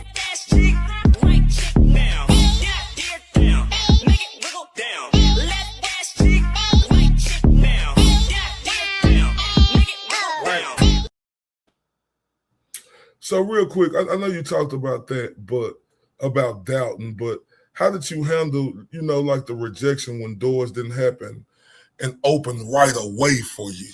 I was used to rejection because you have to understand something, man. They say the people who get the money late get the most and it lasts longer, right? Mm-hmm. I got the money earlier and I didn't know what to do with it, and I just was blowing it as quick as it was coming in my pockets. I'm talking about, we ain't even got to go into detail, but I'm talking about I could get up one morning and make a call and say I need $5,000 and it'll be in my pocket. I went in business for myself. I was getting $30,000 to $50,000 jobs at a time. I was just blowing that shit. I don't even remember where half the fucking money went to besides clothes and jewelry and cars and rims and systems and, you know, spoiling my kids and just everybody needs something. You need rent money. You need a light bill paid. You need this. I was just so happy to be able to help people that I was just doing it, you know? And so in that moment, I understood that people didn't doubt me because they seen it happening. But before that, people didn't believe, man, what the fuck I was gonna do. But I had patience. And I come from a society where everybody doubts you, so it's second nature. Nobody believes nobody is gonna make it. You can't be no rapper. You know what I'm saying? Because they know you. Now, if you didn't know me, you remember I'm gonna tell you something. You remember a long time ago we used to go viral on Facebook every day? Yeah. We used to get mad because our family didn't support us, but they seen us. All these people supporting us, but they didn't support us. Yeah. Nobody was liking our posts. Nobody was saying, hey, man, as a motherfucker. Half the motherfuckers on Wild 'N Out, they don't know that they stole that shit from us. I mean, tell me the truth. Am I lying? No. DC Young Fly, the one who dressed like a woman, all them, they was watching us. We was the viral sensation. We was the jokesters. We was the clowns. We slacked up, and it's always somebody on your heels waiting on you to slack up so they could take your motherfucking spot. And so now I tell my woman all the time, man, there's somebody on your heels every day. You better say, you think this pressure, if you want to be successful, you better be ready to step, because motherfuckers waiting on you to wake up one day and say, I don't feel like it, and you lost your spot. So you can't worry about a motherfucker doubting you, because you ain't gonna have the energy to get up and keep on going every day. And J. King, I know it's a lot of people after prison turn into complete lunatics. This is why I'm so proud and happy of you, right? Like, cause you know, you my blood cousin. We came up from the root to the fruit, right? So I really want to know this, right? How did you rebuild your confidence, right? Like your confidence after 8 years away to become successful? Shit, I never lost it. Oh, talk to me. Because I never let prison trap my mind. My body was locked up. My mind was free. So I never lost sight of who I was. I always knew who the fuck I was, and I knew what I was capable of. I just knew it was going to take a little bit of adapting. I knew it was going to take a little bit of adapting, so I wrote shit down, and I checked shit off when I came home. You know, I also wrote down a lot of ways to stay free. I also wrote down a lot of ways to deal with people, not just, I'm going to go to school, I'm going to get a job. No, I wrote down shit that I knew I was going to struggle with when I came home. And I want to ask you this, right? Because I know, like, when you came home, bro, like, you set the table. I'm talking about 4 and after 4 and after 4. As a matter of fact, y'all, this song is for real. When I play this music of his, this is for real. This is real life. It ain't no joke. I think this the one right here. Which one is it? Is it the one you did on the hip hop's beat, or the one where you say 4 and we used to be 4 and 4, but now it's only white tees, and which one is that one? This is. Okay. So, crib gang, lot of rolling niggas with me, do my time, never folding. If they get me, fuck the judge, tell them come on with the sentence. Y'all lunch chairs folding like they sitting on, fuck offended by the Gucci linen, nose and ass critic, better mind their business, keep the politicians. I ain't with the gimmicks, suckers go to prison, now they politicking. I don't need a shooter, bitch, I am a shooter. I got a gang of hoes and I'm steady recruiting them and they work for me. I'm an entrepreneur, I go overseas, grab a chain of misses, thick booty, small waist, perky titties, keep her feet done, keep her nails did in a man lane. So I'm steady hitting it, it's a never ending, and I'm never bending. Walk up on your doorstep, bang the semen, pop up in that low. Hit the switches like I'm straight from Cali, but I'm Oak Cliff, and I got guns big enough to knock your dough in and knock your dough off. I'm hotter than hot sauce, I've been in the field a dozen time in the cell block. I'm done with rap, yeah, that's probably what y'all thought. Rappers better eat they beanie wieners, flashing numbers, capping like they winning, talking numbers, acting like they really with it. Till I'm in the game, now they honest pennies. I'm a honest nigga, snatch your plug, tell them I won't be in frames. Time up, holders that's for ransom, still up to 40 on them once they compensate me. I'm believing God, you a fucking ape. Say the trip to Vegas, hit a lick and vacate. Used to trapping vacancies, keep an Asian queen. How does I'm gonna be? Shit that you wanna be. Fuck pollution, smoking weed, nigga, like a constitution. Got my bitches out there and they prostituting. I'm a boss, nigga, you a fucking loser. Come across, I'ma hit them with the Uzi, but not Uzi vert. Put them in the dirt. See, man, y'all see this pinned at the top. Do you hear me? It's pinned at the top. Y'all make sure y'all go subscribe. And guess what? I'm going to give y'all one more minute to go subscribe to them real quick because we got some couple of more questions for them. Then we're going to let them go. But I got to give y'all a minute to go click that at the top and go subscribe and really support. I'm telling y'all, man, hold up. Meanwhile, man, pull up on them, got them looking like flood my wrist like clean as a clap doctor when I step in like y'all gon' make me act a damn. Gotta keep the strap like the laws when I used to sell sacks in the packs in the groove of my jeans. I don't trust nobody, so you know my eyes open, can't stay on my pimping. Running through the house in these trenches, stunting in the mall with these bitches, copping me some mild white fenders, raw with these frauds trying to get me. Chopper bringing all y'all with me, making nigga bleed out his kidneys. I don't fuck with none of y'all niggas, all y'all lame. Talking that big boy shit till a nigga put the blades to your neck. I don't play no games. Ashtray full of good kush. This your presidential. I don't blow no backyard boogie. Boss bitch with me like cookie. Got a twin sister. She don't mind laying up with me. Grinding all night. Gotta stand up with me. Get them bands. Got the shit till her hands hurt with me. Got it out the mud like the sand can to me. Pop a rubber band. Hope a man ain't offended. Booming all night. Booming all. I got the track. I'm playing with my kinfolk. Ain't nobody fucking with him bar for bar. They cannot fuck with the kid, man. And look, I'm standing on that like real talk. Now, right? And I ain't biased. It's just the truth. Ain't nobody fucking with him. Clear cut, no debating. Now let me ask you this, because we got a couple of more. Right? Because I know you were saying that you know, and it ain't just saying, I'm living proof of seeing how you was coming. Like blowing a lot of them. I'm talking about, man, you was snatching up everything, like cars, jewelry, clothes, just being everywhere, bro. Like, so not me, but everyone needs to know, right? What sacrifices did you have to make to level up after being, so courteous and blowing money the way you were? You can't be mad. You have to get in the headspace that you can't help everybody. You can't help everybody, and being a good person, you want to be able to help everybody, but you have to test your fate, and you got to tell people no, and if you tell somebody no and they get mad at you, then that's all they was around you for, is to get something from you. You tell somebody no, and they accept that and they say, man, I appreciate you, man. I just thought I'd ask you, then they really fuck with you because they understand, you just can't always have their back. And I think that's what hurt me the most, because I had to find out that people wasn't fucking with me because they fucked with me. They was fucking with me because I could help them, or I could do something for them, or I could, and that changed me. That really changed me, because I already had went against something I stood strongly about, as far as like I didn't want partners, I didn't want to be around niggas, and I allowed people to come around me just to be played. You know what I'm saying? Sometimes I look back and I be like, in a short period of time, man, especially the best year since I've been out, I went in business for myself, and I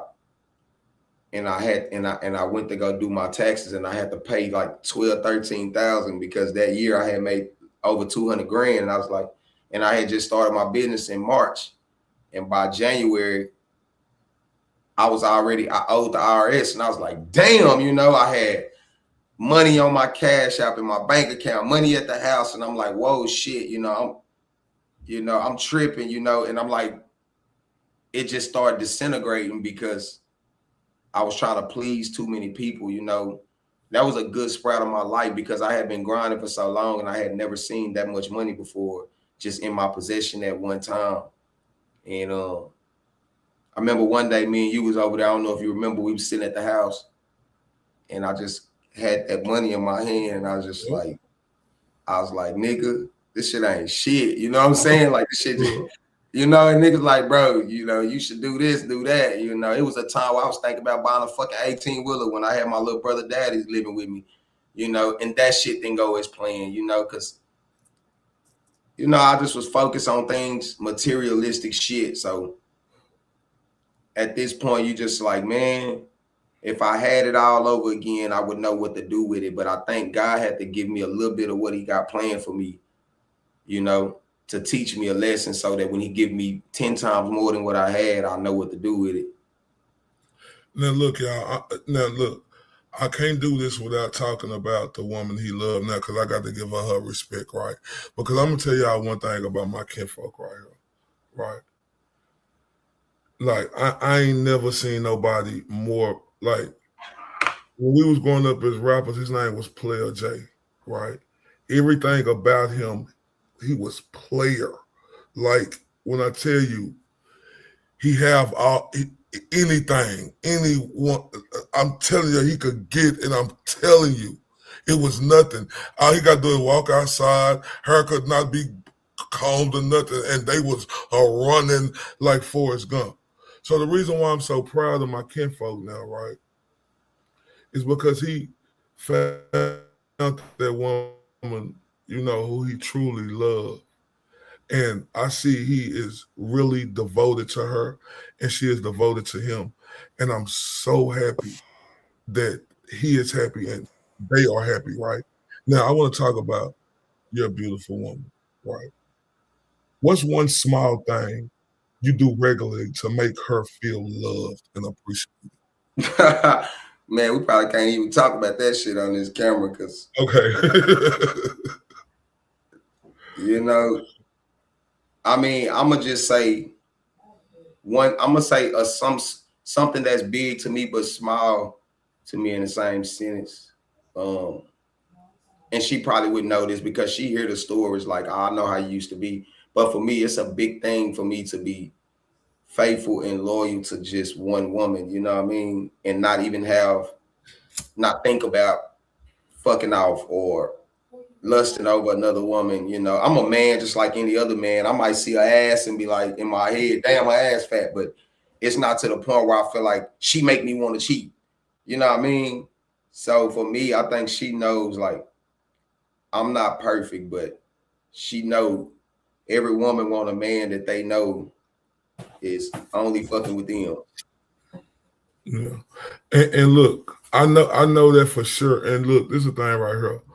Because one thing about you, right, and this is no disrespect to nobody, like I never seen, a woman who was on the same path as you that had the drive that you got in doing what you do as being an entertainer. Mm-hmm. How do you show your support for her dreams and goals? I think she always wanted to do this. Like she was making content in 2016, but she never took it serious to this point because the people she was around didn't take it serious. It was just like, oh, you're just trying to make content. Probably, I don't know. But, you just gotta, I listen to her even when she think I ain't listening. Like, I know what her talents are. I know what she want to do. And I just need to continue to grind and get the money so that she can do what she want to do to fulfill her dreams and her happiness and her goals. So I have to keep going hard. That way, now that she's with somebody and you want to know what's crazy, man? When I first started with this content shit, after a while, I wanted somebody that did this shit with me because I knew I was like, okay, you got to step it up. And I was just like, you ain't gonna find nobody that want to do this shit because certain people, they don't like motherfuckers that make content. They don't like you because you make YouTube. They tell you broke, you need to get a job. You know what I'm saying? It's just so you just when you can find somebody that's like, shit, this is what I want to do. How can you not love that motherfucker? And look, because I appreciate her for giving us this time with you, right? And because I see it, but I have to ask you these questions, right? Because I like to be personable with the people I bring on her. How often do you express your gratitude? I mean, your gratitude for her presence in your life now and what's made you be the way you are today? I mean, I don't think it's really healthy that you always just bring that up because then it kind of sounds like a field, like you trying to spruce a person's head up to believe something that ain't true. But every once in a while, I will be like, you know, I might not do it as often as I should, but I will tell her like, man, you know, you the love of my life, or you know, I want to be with you forever, or you know, you the best thing ever happened to me. You know what I'm saying? Or it might come out if we into it and I might done said some fucked up shit and I gotta kiss ass. So now I'm become vulnerable and I now need to tell you the truth how I really feel for you think what I said is how I really feel. You know what I'm saying? But it's just something as a man that we always, it's a challenge because we are fucking scary human beings as men when it comes to women. We don't want to be hurt. So we don't want to be soft. We don't want to be emotional, but I mean, you have to at some point, I was just saying that yesterday, like you have to let that shit go and you just have to be like, this is my person and I need to do more fucking kissing and telling you how much you mean to me than the things that I feel like we need to work on because nobody want to hear what you need to be doing all the time. You know what I'm saying? Nobody want to hear none of that shit. They don't want to hear that shit because it ain't that hard. Yeah, so, and that's 100%. So what gestures, like, will she do that you make her feel most valued and seen by you? What gestures does she do? That you do that make her seem more valued and seen by you? I think for one, you have to give a woman something that she ain't never had. You have to be a great fucking leader. You have to be a grinder. You have to be smart. You have to be, they got to be able to look at you and see greatness inside of you. You know what I'm saying? They have to be able to look at you and see that you're going to protect them. You know what I'm saying? And so I'm just a natural, like she said on your end, that's just my natural instinct because I saw my stepdad be that type of person to my mama and she wasn't faithful to him. You know what I'm saying? And so let's just, we been here for real. For real. Let's tell the truth, you know, but it's hard, you know what I'm saying, sometimes, but you just gotta do it, man. You have to be that because, you know, it ain't a bunch of men, just good men just in the sky waiting to fall down and shower your presence with love and loyalty, you know. So if your woman looking at you like you the best thing that ever happened to her, you have to be that person because it's a lot of women out here that don't give a fuck about you. You know what I mean? They don't give a fuck about you. Yeah. So let me ask you this, Jay, King. How do you handle disagreements while still showing love and respect? How do I handle disagreements while still showing love? I'm still learning, man. Yeah. I'm still learning. I think that's every day. It's a process. Why I said you got to get somebody that's patient with you. And that's when you know that they actually love you because they are patient with you. You know what I'm saying? They see the goodness in you. They just know you got a little crinks you just need to earn out. You just need to get it together, you know, and not everybody going to have patience with you. So let me ask you this. How do you make her feel secure and confident in this relationship? I think when you are loyal and faithful to a person and you're a go-getter for that person, you're a great leader, that's really all they need other than, you know, being listening to them when they going through something, making them feel comfortable enough to talk to you about their feelings. I think that's the part I'm still working on. But as far as everything else, I think that's what shows her like, okay, well, this motherfucker really loves me and he care about me, because I will do all those other things. I just still struggle with certain things due to the way my upbringing was, and having to grow up in fucking prison. It's hard to break that cycle. Even after 14 years, it's hard to break that cycle. It's hard. Well, I'm glad you said feelings, right? Because I got a couple of more questions, right? There's a couple of more.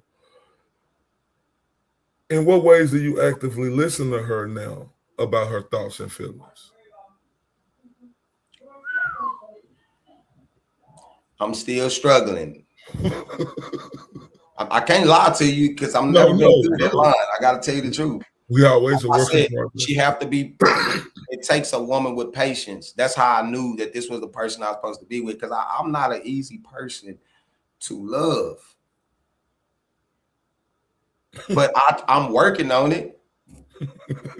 You know, I'm working on it. You know, she teaching me how to love her, and I'm teaching her how to love me, because we only know how to like and love the person we was with. Yep. She only know how to be a woman to the person she was with before me. So she had to learn how to be a woman to me. You know? Okay, I got like 3 more questions for you. This one right here. What sacrifices and or compromises have you made to prioritize her being happy? I chose my happiness. Did that make sense to you? What made me happy was my whole life since I've been home, I've always focused on my kids, my family, doing everything that my kids wanted me to do. And I had to take in consideration that I'm going to be an old man one day.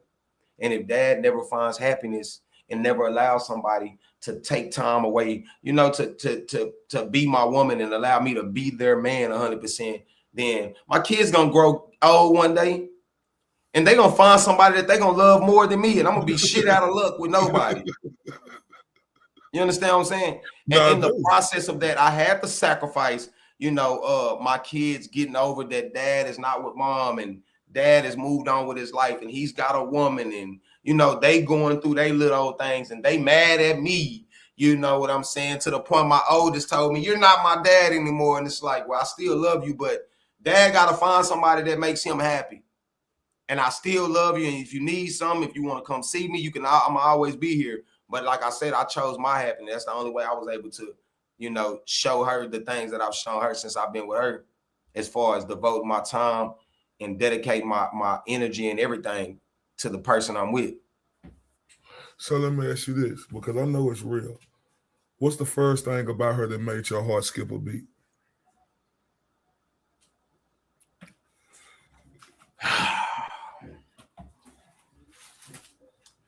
I've never been the type to date somebody because they was the prettiest person in the world, right? I'm not going to say I just dated but ugly women growing up, because then that would be a lie. But that's not what I went for. I would say it was scary when I first met somebody, knowing that she was younger than me, but that it felt like I had knew this person forever.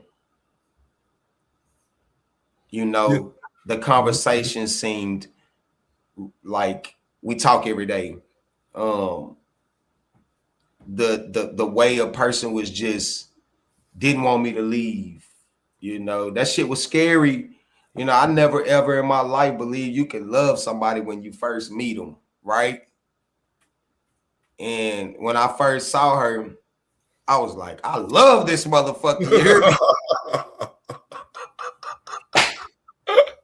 Hold up, Jay, stop right there.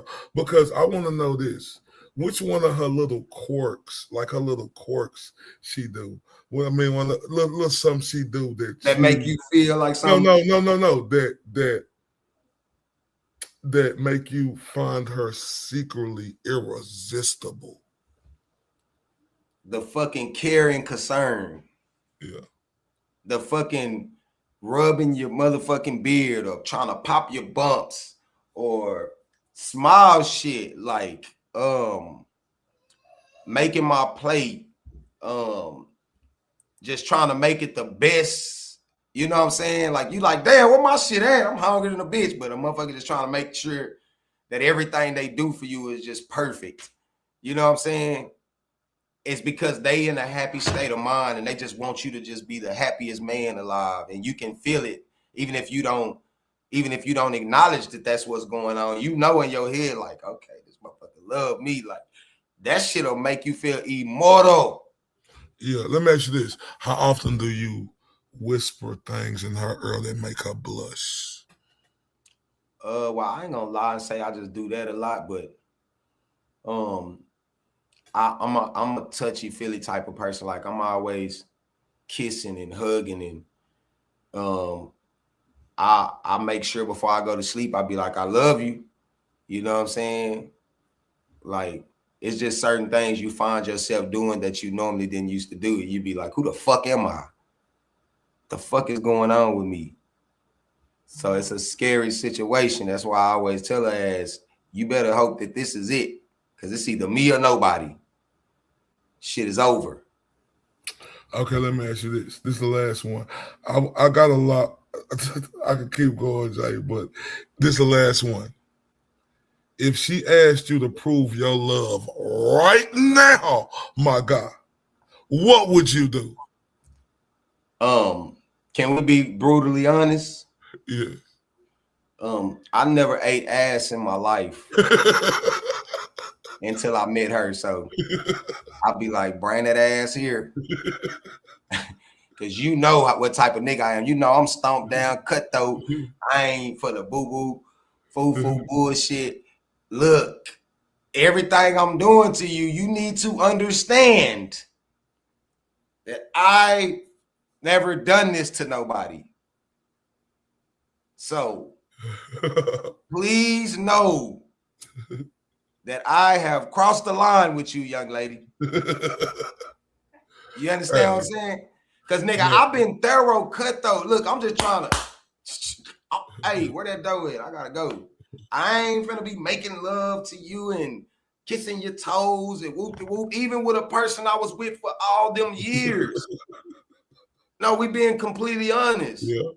Hey, hold up. I ain't finna what? I always been a good love maker. I always knew how to do that. But as far as like the emotion side of SEX, I've never that wasn't there with me. I didn't care if you got off or, you know what I'm saying? When you with somebody, you in love with them, you like, fuck that. If you don't get off, then I don't want to do it. Fuck it, I'm done. I'm out of here. You know what I'm saying? You want everything to be the best. You giving out what a person is giving in. You know what I'm saying? You know, and because you and then you also have to understand niggas ain't out here putting it down for their woman like that. She lucky if she get one. What? I'm gonna take your ass through there. What you talking about? Hey, Jay King, man, you've been absolutely fantastic. Man, I want to get you on here as much as we can because we got a lot to talk about. We just want to get on here, you know, and talk about, you know, time in, then how it's looking now, then get into personable with you like we did. Do you have any closing thoughts that you want to tell everyone before we leave? Man, I'm gonna say this. Ain't shit impossible. I was fucking homeless not too long ago, right? We slept in cars, slept in hotel rooms.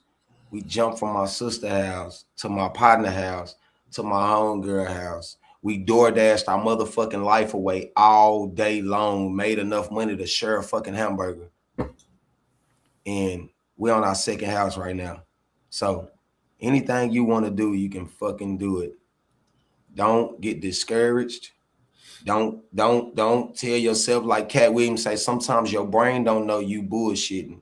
And I understood that also well because sometimes you can say, damn, you know, this shit is fucked up. But it's really not that fucked up. Just keep going. Even the days you feel like you can't do it, Them the days that's gonna count the most. That's all I got, y'all. Man, shout out to KYNG, man. Y'all make sure y'all go like, subscribe to his YouTube channel. Tell him the YouTube channel, King. The Perfect Duo. Y'all get y'all ass over there and go subscribe, man. Y'all been in here. I've been seeing y'all in the chat, laughing and shit. Appreciate that. Appreciate that, man. And before we do that, shout out to his Ernest and Jen Goods. They just became members. Well, they ain't just become. Well, I know his Ernest did it, but let me turn up for y'all now. Thank y'all very much.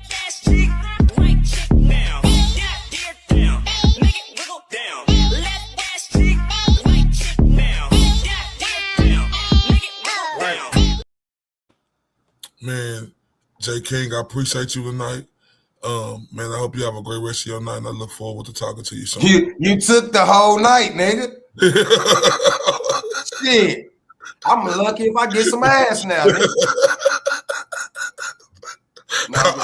I'm sorry. I'm just so sorry. We gotta stay down till we come up, man. Y'all make sure y'all go subscribe, man. Y'all go subscribe to the YouTube channel Perfect Duo, man. We got some new shit coming. Plus, we got a bunch of other shit on there, so y'all go check that shit out. Man, I appreciate y'all tapping in, man. I'm out this bitch, man. Appreciate you, King. Oh, man.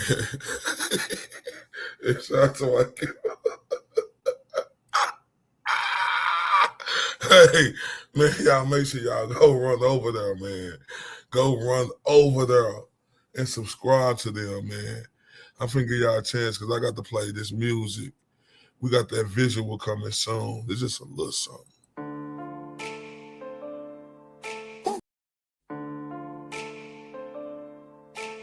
Obviously, obviously, yeah, obviously.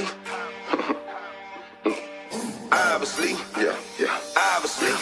Tell them, obviously, I know these niggas don't want me to win, but I'm sorry, G. I know they thought I wouldn't come back and pose on them hoes, but nigga, it's time to eat. I got a vendetta. Any one of you niggas, I been better. Got them gritting their teeth without gritting at them. Took a second away from the table, it's time to feast. Heard they was mumbling, talking up under their breath. That nigga a hoe, he soft. That nigga lame. That nigga bitch, he puss. I stood on business, that's law. I had them running that boost and tucking their tail and scared to put me on a song. I had them cuffing they bitch and thinking I hit. Shit, what you on? Couple years off, and I'm back in this motherfucker, nigga. Do somebody, then fuck your recognition. You don't like I'm spitting, nigga, better shoot somebody. The game and full of clowns, I don't believe you sucker niggas. Better leave me be okay. Niggas better watch their speech, okay. You better than me, no way, Jose. I could be cutthroat and I'm all out, but I let them get paid for a minute. Let them look gang for a minute, but really they hate cause I never look lame for an image. Never be fake, I'm a realist, I'm solid. I went out and got it, I promise I'm with it. Want me to switch up and get soft on so you can make it, I promise I get it. I know some secrets I never tell, but most of you rap niggas got bitch ways. Quick to tell on you, get jammed down, couldn't sit down 5-6 days. Put him and him in a crossway, but a gang member on display. That's the same nigga with an AK on the block yelling out gunplay. That's the same nigga with a trap house and he been through it so he no pain. Look in the face of a realer. Laws come questioning me, I don't know names. Bitch, I really come from the trenches. Kathleen crashed out like road rage. Be done snapped that and got life in the pen cause most of you niggas got hoe ways.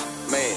See, most of these niggas got hoe way. A lot of these niggas be out here faking and fucking on these motherfucking tracks, talking that gangster shit. You too young to be done been through something, young nigga. You too young to be done. Shout out to my dog, my kinfolk, blood cousin, KYNG, man, Mo S.A. Ray. You got to get us the link to his SoundCloud, and we'll definitely have that super soon, right? Just know I love y'all, and I appreciate everybody who rocking with me.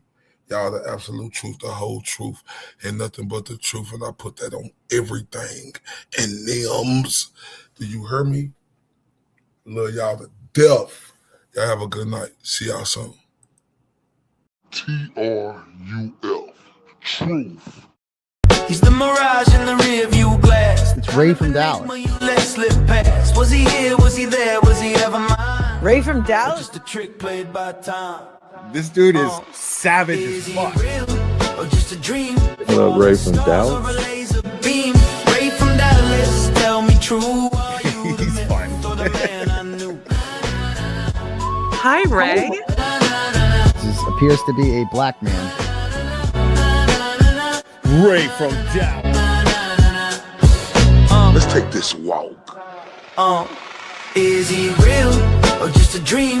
Falling stars over razor beam. Ray from Dallas, dude is savage as fuck.